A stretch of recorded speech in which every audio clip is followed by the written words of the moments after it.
అస్సలాము అలైకుం వరహమతుల్లాహి వబర్కాతు. మిత్రులారా, ప్రస్తుతం 2024 భారతదేశం యొక్క జనరల్ ఎలక్షన్స్ అంటే లోక్సభకు పిఎంని ప్రైమ్ మినిస్టర్ని ఎన్నుకునేటువంటి ఎలక్షన్స్ మీ ముందున్నాయి. భారతదేశంలోని తెలుగు రాష్ట్రాలు అంటే తెలంగాణ రాష్ట్రం మరియు ఆంధ్రప్రదేశ్ రాష్ట్రాలలో ఈ రెండు రాష్ట్రాలలో కూడా మే 13వ తారీఖున లోక్సభ ఎలక్షన్స్కి శంఖారావం పూరించడం జరిగింది. కాబట్టి మీరందరూ తప్పనిసరిగా మీ ఓటు హక్కుని వినియోగించుకోండి. ఎందుకు వేయాలి ఓటు? ఇది మీ భవిష్యత్తు, మీ పిల్లల భవిష్యత్తు కోసం మీరు తప్పనిసరిగా ఒక మంచి నాయకుడిని ఎన్నుకోవాలి.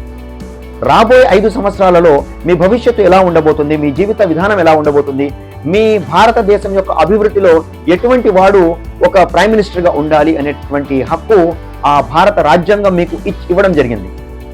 ఏమిటి భారత రాజ్యాంగము?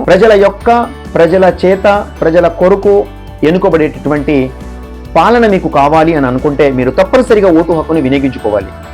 అయితే భారతదేశంలో ప్రతి సంవత్సరము అంటే 2019 ఎలక్షన్స్ కనుక మీరు పరిశీలిస్తే 60 నుంచి 70% మంది మాత్రమే ఓటింగ్లో పంచుకోవడం జరిగింది. అయితే ఇలా చేయకూడదు. 100%కి 100% ఓటింగ్ జరిగేలాగా చూడాలి.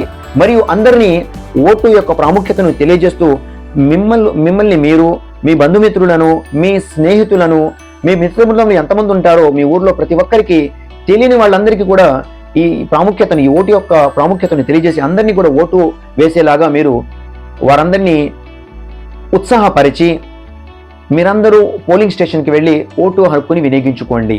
ఇది మీ మరియు మీ పిల్లల భవిష్యత్తుకు సోపానం తీర్చిదిద్దబడుతుంది అనేటువంటి విషయాన్ని మీరు గమనించాలి. అయితే ఓటు ఎలా వేయాలి? మీరు ఎలక్షన్ కమిషన్ ద్వారా మీ ఇంటికి స్లిప్ పంపించడం జరుగుతుంది. ఆ స్లిప్ను మీరు వినియోగించుకొని మీ పోలింగ్ బూత్ స్టేషన్ ఏది, అక్కడ క్రమ సంఖ్య ఏది, మీ ఓటింగ్ ఏ క్రమ సంఖ్య మీద రిజిస్టర్ అయి ఉంది, ఇలాంటి విషయాలన్నీ కూడా మీరు తీసుకెళ్ళడానికి ముందు గమనించాల్సినటువంటి కొన్ని ముఖ్య సూచనలు. మీరు మీ మొబైల్ ఫోన్ని ఇంట్లోనే పెట్టెళ్ళండి, లేదా మీ మిత్రులు ఎవరైనా ఉంటే వారికి ఇచ్చేయాలి. ఎందుకంటే ఆ సమయంలో మొబైల్ ఫోన్స్ని అలో చేయరు కాబట్టి. అలాగే ఎలక్ట్రానిక్ గ్యాడ్జెట్స్ ఏమైనా ఉన్నా కూడా అవి కూడా అలో చేయరు కాబట్టి అవి కూడా మీ ఇంట్లోనే పెట్టి వెళ్ళే పని చేయండి. ఆ తర్వాత అక్కడికి వెళ్ళేటప్పుడు మీరు మీ ఓటర్ ఐడెంటిటీ కార్డ్ తప్పనిసరిగా తీసుకువెళ్ళండి. ఒకవేళ ఓటర్ ఐడెంటిటీ కార్డ్ ఆ సమయంలో కనిపించకపోతే ఆధార్ కార్డ్ని అయినా తప్పనిసరిగా తీసుకెళ్ళండి, లేదా voter identity, Aadhaar card, driving licence, అలాగే పాన్ కార్డ్, పాస్పోర్ట్ యొక్క జిరాక్స్ కాపీలు ఏమైనా ఉంటే తప్పనిసరిగా మీరు మీ ఐడెంటిటీ ప్రూఫ్ కిందకి అక్కడ తీసుకెళ్లి మీరు ఓటు హక్కును వినియోగించుకోవచ్చు. అయితే అక్కడికి వెళ్ళిన తర్వాత మీ క్రమ సంఖ్యను చెక్ చేసుకుని మీ అడ్రస్ని కరెక్ట్ చేసుకొని ఆ తర్వాత చూపుడు వేలి మీద సిరా గుర్తుని వేయడం జరుగుతుంది. ఆ సిరా గుర్తు వేసిన తర్వాత మీరు ఈవీఎం ఆఫీసర్ దగ్గరికి వెళ్తారు. అక్కడి నుంచి మీకు ఈవీఎం మషిన్ దగ్గరికి పంపించడం జరుగుతుంది. మరి ఈవీఎం మిషన్ దగ్గరికి వెళ్ళిన తర్వాత ఆ మషిన్లో మీరు మీ చుట్టుపక్కల ఉండేటువంటి అన్ని పార్టీల సింబల్స్ ని, మీ నియోజకవర్గంలో ఎంతమంది ఎమ్మెల్యేగా కానీ ఎంపీగా కానీ ఎవరైతే నించుని ఉన్నారో ఆ పార్టీలకు సంబంధించినటువంటి సింబల్స్ అన్ని కూడా ఆ ఈవీఎం మషిన్ లో మీకు కనబడతాయి. అక్కడ మీరు మీ పార్టీకి ఎవరికైతే మీరు న్యాయంగా ఓటేయాలనుకుంటున్నారో ఆ సింబల్ కి ఎదురుగా ఒక బ్లూ బటన్ ఉంటుంది. ఆ బటన్ ని ప్రెస్ చేయండి. వెంటనే దాని పక్కనే ఉన్నటువంటి లైట్ వెలుగుతుంది, బీప్ సౌండ్ వస్తుంది.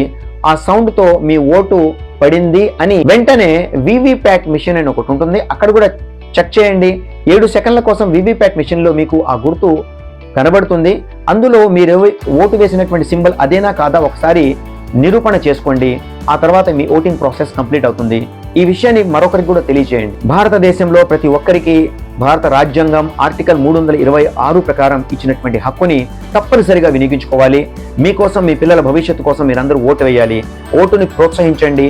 అందరి చేత ఓటు హక్కుని వినియోగించుకునేలాగా చేయండి.